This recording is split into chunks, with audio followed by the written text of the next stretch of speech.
proyek ijazah palsu itu adalah proyek uang besar, bertahun-tahun. Anaknya juga melakukan hal yang sama. 0103 tidak boleh bertanya. Yang melarang Seseorang yang di dalam skripsi itu namanya Joko Widodo. Ijazah palsu, pemakzulan, Wapres, saya kira ada agenda besar politik.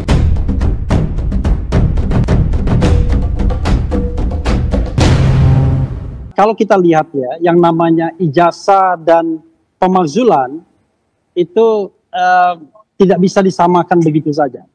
Kalau saya mengatakan soal pemakzulan itu adalah soal yang terkait dengan pasti agenda politik. Karena kan dia agenda, cuma dia bukan hidden agenda. Kalau hidden agenda itu adalah agenda yang disembunyikan. Tetapi ini agenda yang disampaikan aspirasinya kepada DPR dan juga MPR dengan harapan bahwa ini diproses. Apakah kemudian jadi barang itu atau tidak, itu soal konstelasi politiknya di DPR nanti. Tetapi apakah partai-partai di DPR itu sama suaranya terhadap pemakzulan? Ya belum tentu. Walaupun mereka berada dalam satu koalisi, ya, Koalisi Indonesia Maju, bukan berarti mereka akan sama posisinya, sama pendapatnya soal pemakzulan. Itu satu hal. Kalau mau jujur sebenarnya, ini kan berdiri pada mazhab politik masing-masing. Pertama, persoalan ijazah apakah asli ataupun tidak asli, sehebat apapun yang disampaikan, pasti ada yang setuju, ada yang tidak setuju.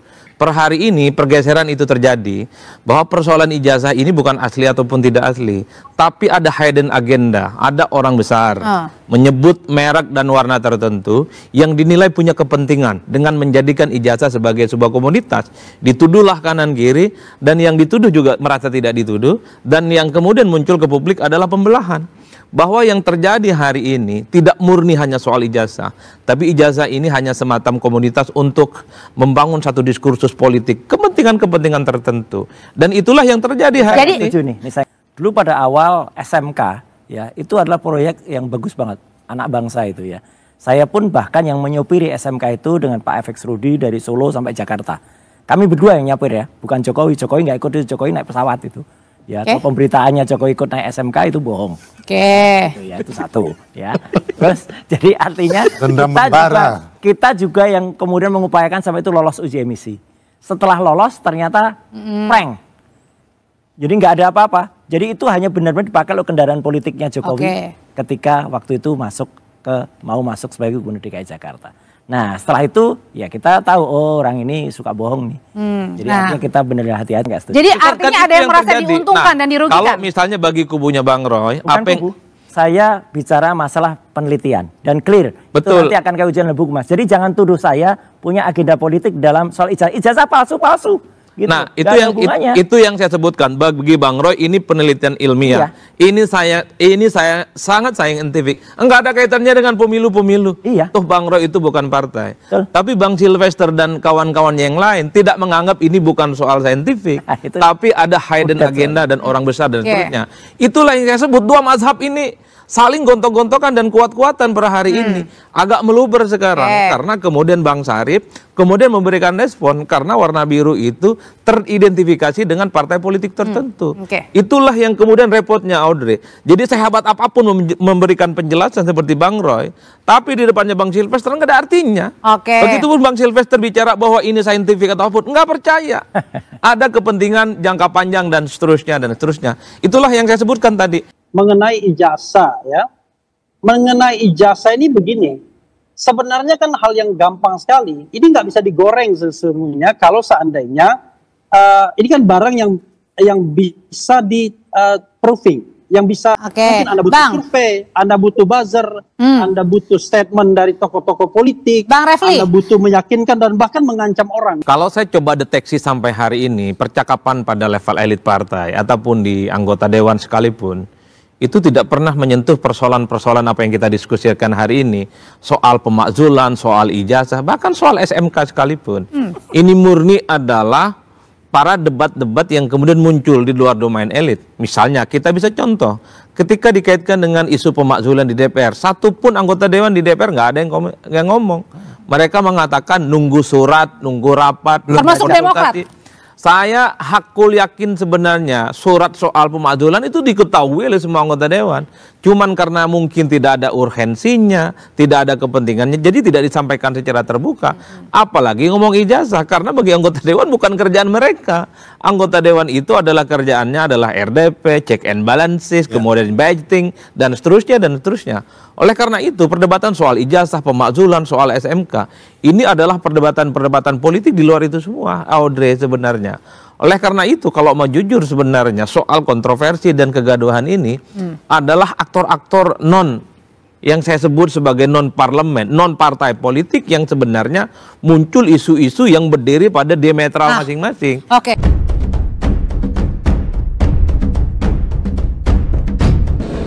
Jasa palsu, pemakzulan, Wapres, saya kira ada agenda besar politik. Ijazah itu adalah objek yang paling mudah dipakai untuk menjatuhkan lawan politik.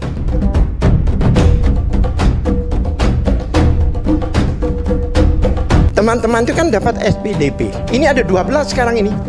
12 calon tersangka. Iya. Ijazah sedang dalam sengketa, jadi tidak cukup dengan statement dari UGM. Apalagi alasan saya kuat, saya dirawat di rumah sakit di Malaysia.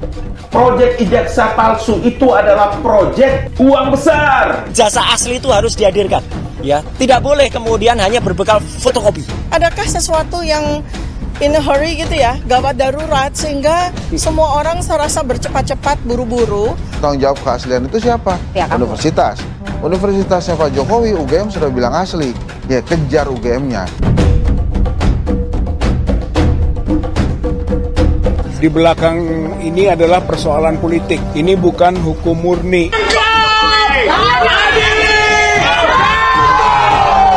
Orang melaksanakan hukum ada asas legalitas, jadi mau ditahan kecuali fitnah. Soal ijazah dipersoalkan, nanti ijazah saya ditanya-tanya. Tidak ada satu pasal pun di Republik ini yang memperkenankan menghukum orang yang memegang perintah undang-undang. Ibarat pertandingan sepak bola ini antara kubu Pak Jokowi dan kubu attacker Roy Suryo ini di babak pertama ini sudah 3-0. Bahwa itu apakah mampu menyamakan kedudukan atau memutarkembalikan kedudukan? Nah, rasanya enggak. Malah Pak Jokowi nyetak 1 gol lagi dengan PMJ di Polda Metro Jaya ini naik ke penyidikan. Saya itu sebetulnya sedih kalau proses hukum mengenai ijazah ini maju lagi ke tahapan berikutnya. Bahwa Pak Iman Raharjo itu masih ada di situ sampai tahun berapa. Bahwa si ini kemungkinan yang menjadi anak buah Pak Iman Raharjo. Dosa-dosa Jokowi selama ini kita akuin, tapi dia minta maaf dengan cara dia tarik mundur anaknya. Nggak cukup umur, nggak punya pengetahuan, nggak punya pengalaman, kurang ini kurang itu. Hina-dinakan, hancurkan hidupnya karena ini sudah bikin ricuh, bikin gaduh. Termasuk Bang Resmon CS dan teman-teman kalau salah, ya hancurkan cepat hidupnya. Karena kami berbasis ilmiah dan berbasis sains dan fakta-fakta di lapangan, sehingga kami akan lawan. Tapi sebagai analis politik saya harus melihat operasi di belakang panggung itu. Ya, bagaimana pola-pola pemakzulan, pola-pola ijazah ini bekerja, terorkestrasi. Dan saya melihat memang arahnya jelas karena Pak Jokowi ini terlalu kuat, Mas Radi. Memang kelihatannya ada agenda besar politik. Jokowi itu lo harus jadikan teman. Lo jadikan dia lawan, modal sendiri lo kan. Dia modal sendiri lo. Jangan salahkan orang lain, salah lu sendiri. Kalau nggak pernah kelihatan kan gaib ya, berarti itu bukan ijazah palsu, itu ijazah gaib buat gue. Jadi ijazah Joko Widodo tidak identik. Ya memang asli. Saya memang tidak suka, saya bertentangan dengan Jokowi. Tapi ketika berbicara masalah kebenaran ijazah Jokowi lulusan UGM dan dia berhak menyandang ijazah UGM, maka itu harus saya yakini sebagai karena itu kebenaran, maka saya nyatakan benar. Tapi di lain ini, nanti dulu. Saya akan full mendukung PSI. Dan jangan lupa saudara di Malaysia, saya di hitman, dikirimi hitman, pembunuh bayaran. Itu adalah taktik strategi untuk memecah belah umat dan bangsa Indonesia.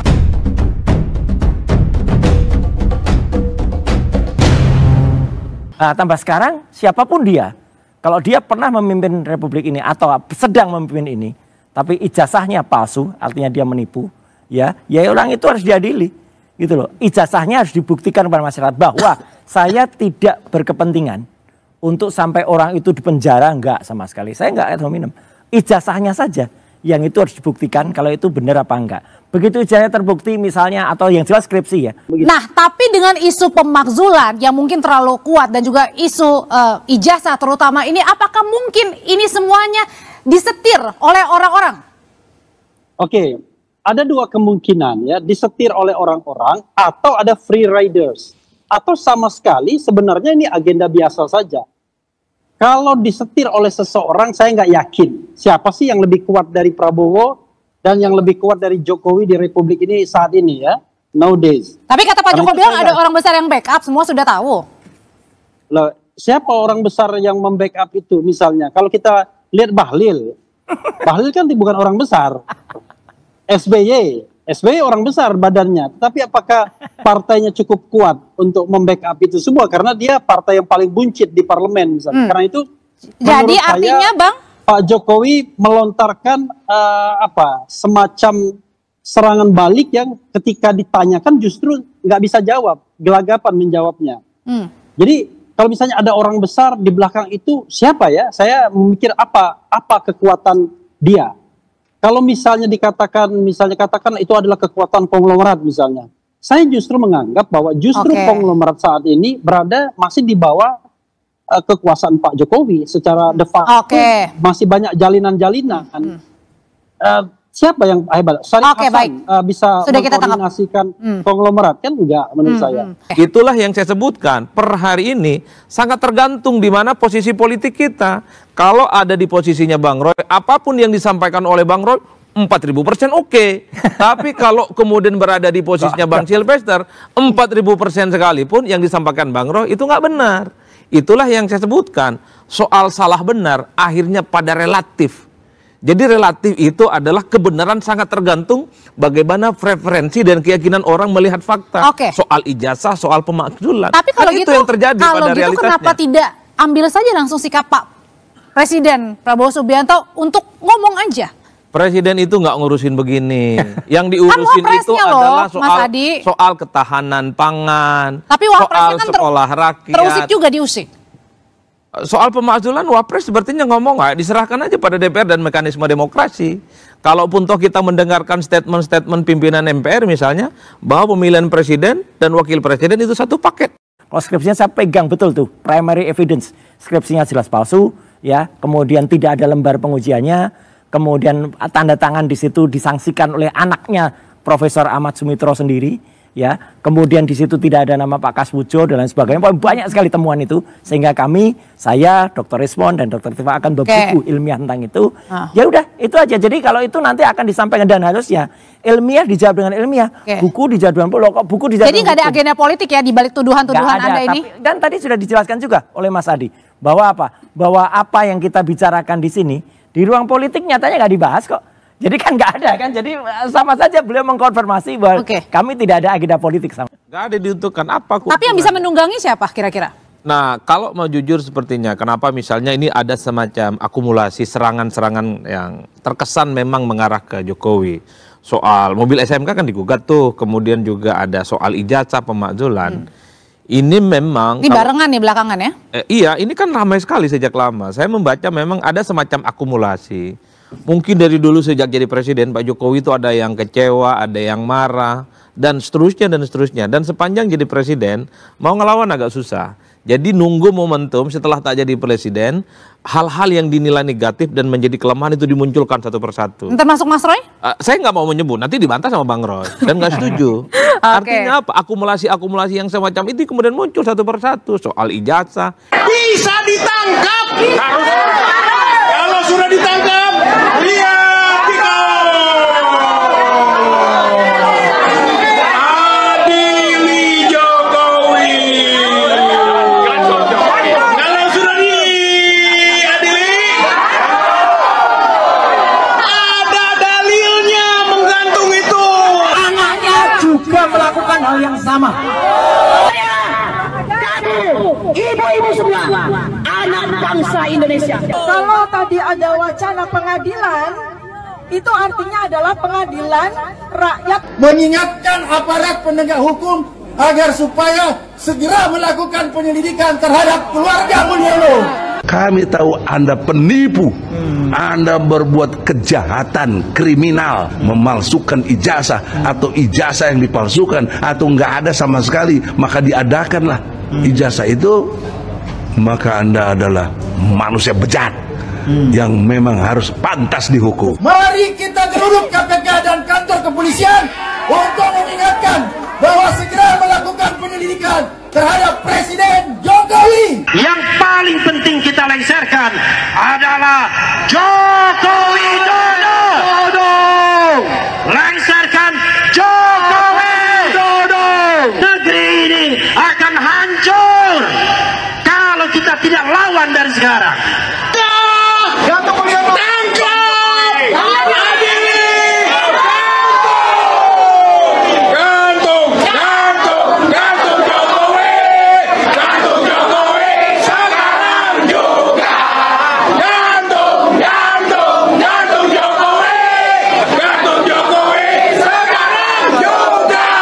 Saya khawatir jangan-jangan orang besarnya itu Rizal Fadila gitu ya. Ini jadi saling tuding. Orang yang kalau datang ke sini naik travel bolak-balik Jakarta Bandung ya kan. Dengan kemampuan fisik yang ya tidak segar-segar amat sesungguhnya. Jadi kalau misalnya ada pendapat satu orang, itu kan tidak berarti mewakili semuanya. Tetapi justru saya malah pengen mendapatkan orang besar itu. Jadi kalau misalnya Pak Jokowi mengatakan ada orang besar dan ditanya bilang, siapa Pak orangnya? Kalian semua tahu lah. Berarti itu kan common knowledge, pengetahuan umum. Tetapi begitu kita berdebat mengenai orang besar itu saling tuding, apakah SBY, apakah Rizal Fadila, apakah siapa, kita jadi bingung sendiri. Yang dikatakan sebagai, Anda tahu sendirilah, itu siapa? Gitu kan satu. Ini kan isu lama sebenarnya. Pemakzulan adalah bagian dari babak lanjut serangan kepada Pak Jokowi. Kan itu yang dibaca oleh publik. SMK juga begitu. Artinya apa? Kalau mau jujur sih sebenarnya nggak ada yang diuntungkan dalam konteks ini. Yang diuntungkan adalah satu, mereka yang punya kepentingan bahwa Pak Jokowi itu adalah sesuatu yang tidak pernah seperti yang dipersepsikan. Pak Jokowi tidak sebaik yang dibayangkan orang, tidak kemudian sama rakyat yang dibayangkan dan seterusnya. Dengan tuduhan-tuduhan yang kemudian ini bermunculan, Audrey. Memang orang itu sukanya membuat kalimat yang lamis kalau dalam bahasa daerah. Apa itu? Lamis itu artinya sebenarnya mau ke kanan tapi sayanya ke kiri. Ya, nabok nyileh tangan itu khasnya dia memang. Ya, jadi tidak mau. Dia itu? Iya, yang sudah jelas ketika ditanya kemana, saya nggak nyebutkan nama-nama yang akan dituduh itu 12 nama tuh unsurnya dari orang lain. Lah kan sama aja dengan menjebloskan polisi lah. Kalau dari sisi hukum kita harus lihat bahwa ijazah Jokowi itu pernah ditampilkan di publik berupa fotokopi oleh Dirtipidum tanggal 22 Mei. Kalau ijazah itu dikatakan bukan ijazah Jokowi, maka Dirtipidum berarti membuat hoax. Karena itu kita harus pegang itu sebagai ijazah Jokowi, walaupun anehnya yang ditampilkan fotokopi. Oke? Pertanyaan saya adalah, apakah dalam bentuk fotokopi kita bisa membedakan sebuah dokumen dengan dokumen lainnya? Tidak bisa. Dalam beberapa bisa. Tidak bisa. Dalam beberapa hal, fotokopi. Ya, bisa. Dalam beberapa hal itu bisa ada ilmunya. Salah satunya ya. Salah satunya adalah misalnya adalah mana ada penelitian digital ngawur aja. Ini penelitian dari Zimbabwe ini kayaknya Ethiopia. Salah satunya adalah image comparison. Nah, yang menarik pernyataan orang besar. Kalau kita belajar tentang hermeneutik ya secara politik, orang besar itu tentu tidak bisa kita maknai secara intelek. Kan asumsi orang besar itu adalah badannya besar. Tidak sederhana itu. Yang besar itu mungkin karena kekuasaannya besar. Atau dia bisa mengorkestrasi begitu banyak instrumen dan kepentingan. Siapa sih yang kira-kira? Bisa oligarki, bisa bohir, bisa elit. Jadi multitafsir. Ini mirip sebagai sebuah statement politik untuk mencari dan menelisik kira-kira yang disebut dengan besar ini, yang kepentingannya dengan ijazah, yang kepentingan dengan pemakzulan, dengan SMK, tebak sendirilah. Meskipun saya dulu bagian dari Partai Demokrat, ya, tetapi saya tidak akan mengkhianati partai saya. Saya bukan pengkhianat yang keluar dari partai terus jelek-jelekan partai. Itu bukan tipe saya. Oke, saya tetap menghormati Partai Demokrat, tapi izin biar nanti teman-teman Demokrat yang akan jawab. Yang kedua, kalau soal bohong besar itu lucu. Ada yang lebih bohong sebenarnya, yang suka jadi narasumber itu, ya, yang katanya dia penasehat itu ya. Dia lebih bohong lagi dia mengatakan saya dan Dr. Ismon itu bohong, tapi sebenarnya dia yang bohong. Oke. Ada. Kami itu tidak bohong. Ada telaah ilmiahnya, ada jejak digitalnya, ada ilmiahnya, dan itu benar-benar bisa diuji. Yang namanya ilmu pengetahuan itu siap diuji dengan ilmu pengetahuan. Sampai saat ini enggak gitu loh. Bahkan mungkin saya dari sedikit orang yang ketika berdiskusi, kalau Pak Jokowi tanya, ya beliau nanya saya jawab dong. Ya kan, saya mengatakan bahwa Bapak nggak perlu berpartai gitu loh. Tapi Bapak akan mewarnai semua partai gitu. Bapak yang ada tokoh di balik, termasuk koalisi ini kan sebenarnya koalisi yang dibentuk oleh Pak Jokowi. Oke, jadi tidak perlu masuk ke salah satu artinya menurut Anda ya Bang ya? Iya, saya pikir gitu. Tapi kan itu hak politik Pak Jokowi ya, kita juga nggak bisa. Tapi kalau menurut saya, pendukung Pak Jokowi ini ada hampir di semua partai. Oke. Ya, jadi saya pikir Pak Jokowi lebih baik fokus ya membantu PSI. Saya setuju gitu loh. Ya kan, tapi menjadi bagian tidak perlu. Iya, kan banyak hal yang bisa untuk mendongkrak PSI ini kan. Yang saya lihat kan, kalau menurut saya, PSI ini akan besar apabila kadernya bekerja keras. Kalau menurut saya, menurut hemat saya ya. Nah, yang lebih baik adalah membantu agar Prabowo Gibran ini sukses hingga 2029. Tanpa PSI pun sebenarnya tidak masalah menurut Anda? Mensukseskan Prabowo Gibran hingga 2029? Tapi kan PSI kan salah satu bagian dari pendukung Prabowo Gibran. Jadi ini simultan gitu loh. Jadi kalau ada agenda besar, walaupun ada bukti-buktinya, Anda menganggap itu bukan suatu agenda? Besar yang mana? Ya, agenda besar yang mana? Jadi artinya orang yang bilang agenda besar itu dialah yang menciptakan itu. Ya, dia sendiri sebenarnya yang baperan. Dia sendiri yang sebenarnya sudah tidak percaya diri. Dia sendiri yang sebenarnya pengen ikut cawe-cawe. Ya, meskipun seharusnya sudah selesai, sudah harusnya ngomong cucu, tapi kemudian masih aja ikut cawe-cawe. Maksud Anda adalah? Dengan statementnya tadi bilang saya akan ikut bantu.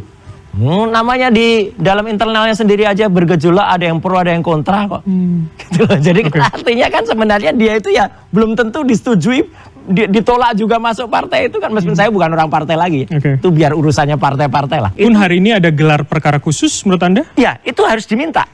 Gelar perkara khusus pun sekarang, siang tadi saya ke Polda Metro Jaya untuk membersamai teman-teman meminta gelar perkara khusus di level Polda Metro. Karena Polda Metro ini melakukan pengulangan terhadap kesalahan di Barreskrim. Statusnya udah beda. Di sini itu tidak ada lagi pembuktian. Gitu. Bang Silvester, komentar Anda. Ya. Mas Roy ini debat di TV lain, tapi curhatnya di sini. Ini menarik. Dan menjadi poin ambil statement dari podcast lain. Jadi, Silvester, tanggapan Anda dulu. Jadi makanya saya bilang tadi kenapa nol besar, Bang. Karena yang diteliti oleh peneliti, jadi Mas Roy ini kadang bisa jadi peneliti, penasihat hukum, semua lah bisa ya. Tapi intinya bahwa yang diteliti itu hanya digital. Bukan ijazah original, analog, otentik, asli, atau yang palsu. Jadi selama ini yang mereka teliti ini hanya digital, Mas. Tidak melihat langsung maksud Anda? Ijazah Pak Jokowi? Bukan ijazah yang original, yang palsu atau yang original. Terus yang kedua, ada yang lucu lagi.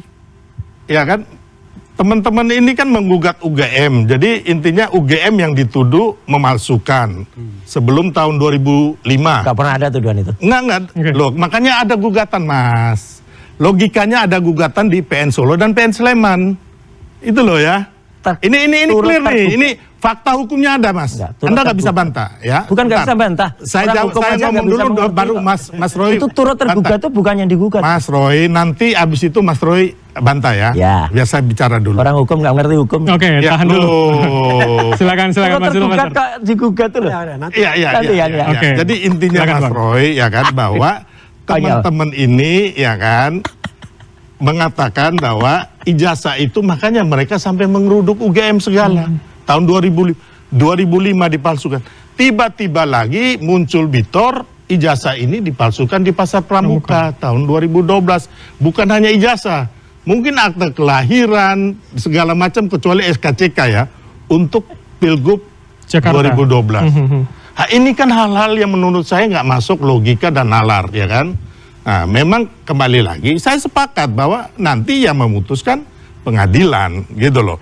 Tapi kembali lagi kan UGM yang mengeluarkan ijazah sudah mengatakan asli, termasuk Bareskrim, ya kan? Kalau saya hanya melihatnya itu, kenapa? Saya bukan peneliti seperti Mas Roy, ya kan? Jadi kalau dia logika timeline itu ya, ini logika anak kecil aja gitu loh, ya kan? Jadi ya kalau menurut saya, makanya sampai saat ini Mas Roy, Anda, grup Anda siapapun mau bilang apa? Menurut saya fakta-fakta, data-data. Kami orang hukum mengatakan 0 besar. Nggak bisa maju.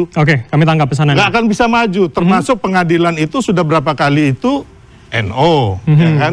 TPUA yang di Bareskrim juga kemungkinan besar, ya pasti selesai. Jadi menurut Anda tidak perlu ke pengadilan sebetulnya? Yang ada ini adalah nanti kita lihat. Makanya saya bilang ini isu pemaksulan dan isu ijazah palsu ini sudah game over. Kalau menurut saya, tinggal telenovela dan drama-drama nanti Mas Roy mereka jadi naik sidik, ya kan? Ada tersangka, ada terdakwa, ada narapidana.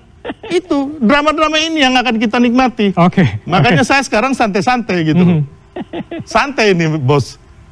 Karena saya lihat ini udah ada nih. Bukan saya ahli nujum gitu loh. Tapi perkiraan Anda seperti itu ya, bahwa itu. Mas Roy, tanggapan Anda? Ya, saya aja bukan orang hukum. Ngerti kalau yang di Solo itu tergugat pertamanya siapa. Ya, bukan UGM. UGM itu turut tergugat. Dari baca itu aja orang hukum nggak ngerti itu katanya. Ya, itu aja udah lucu, ketawa betul saya. Ya, saya bukan orang hukum loh ya. Saya aja bisa mengerti yang dimaksudkan Pak Dr. Taufik itu yang digugat siapa. Satu, tidak pernah ada kami itu menuduh UGM itu pembuat ijazah palsu. Enggak, kami justru kasihan kepada UGM. Ya, yang kemudian menjadi turut terlibat di sini, turut kemudian mengakui sebuah ijazah yang sebenarnya bukan milik dia. Gitu. Itu aja. Dan kami itu pulang ke kampus tanggal 15 April itu, Mas. Jadi itu kampus saya. Saya menempuh pendidikan S1, S2 di UGM, asli. Itu kampus kami. Dan kami itu dalam rangka keprihatinan kami dengan kampus itu. Jadi poin Anda? Poin saya adalah salah kalau sekarang ada orang mengatakan bahwa kami itu meneliti yang salah. Kalau memang benar apa yang diteliti ada, hadirkan di atas meja, ya hadirkan, baik itu bahkan ketika gelar gelar perkara khusus kemarin. Kalau itu ada ijazah aslinya, hadirkan, gitu loh. Begitu dihadirkan, kami pun siap dengan pembanding ijazah asli UGM juga, ya pada di tahun yang sama, keluaran tahun yang sama, keluaran yang sama, fakultas yang sama, angkatan yang sama, atau tahunnya keluarnya sama. Dan itu akan nampak nanti perbedaannya, ya bahwa yang di sini ada embossnya, ada watermarknya, ada yang ada di sini tidak, gitu loh. Kenapa saya bilang tidak? Karena apa yang tampil selama ini tidak. Dan kalau kalau boleh saya sebut, kenapa saya sebut kader PSI juga? Karena ada orang dari kader PSI namanya Dian Sandi itu yang mengupload itu sebelum ini nggak pernah ada di antara kami itu yang berani menganalisis itu karena tidak ada yang memastikan itu asli. Seorang kader PSI namanya Dian Sandi pada tanggal 1 April memastikan ini ijazah asli. Nah, padahal itu kalau kita lihat, nah ini beda ini. Jadi rujukan Anda salah satunya adalah postingan itu ya? Betul. Jadi postingan itulah yang membuat kami mengatakan tidak asli. Kalau memang ada yang asli analognya, keluarkan. Kalau sampai sekarang analog nggak pernah keluarkan, ya itulah yang 0 besar. Jadi gini, Anda nggak bisa unggahan saudara Sandi itu menjadi patokan, Mas. Anda nggak bisa berkelit dari hukum ini. Nggak. Ijazah asli itu sudah diselidiki oleh Bareskrim, bukan Anda. Anda juga nggak punya legal standing. Ada. Nggak ada. Ada. Sebagai apa legal standing Anda? Nggak ada, Mas Roy. Kami minta kampus, kampus UGM. Kita mau lihat aja, TPU aja legal standingnya itu tanda tanya. Gitu loh, makanya kandas. Apalagi Anda nggak punya legal standing sama sekali. Anda juga nggak bisa meneliti itu secara hukum. Gitu loh. Anda bukan peneliti yang salah besar. Apa namanya? Orang ada undang-undang kayak gini nih. Loh apa? Udah berkali-kali ijazah palsu ini ditolak, Mas Roy. Apa? Dengar dulu. Ngerti nggak undang-undang Makanya Anda ini masuk penjara. Udahlah, gue ngomong Anda merasa nggak ngerti hukum. Tahan dulu, tahan. Saya kasih waktu Bang Refli. Udah ampun Anda ini. Tahan dulu, Pak. Bang Refli, silakan. Ngaco ini orang ngaco. Disuruh tanya saya.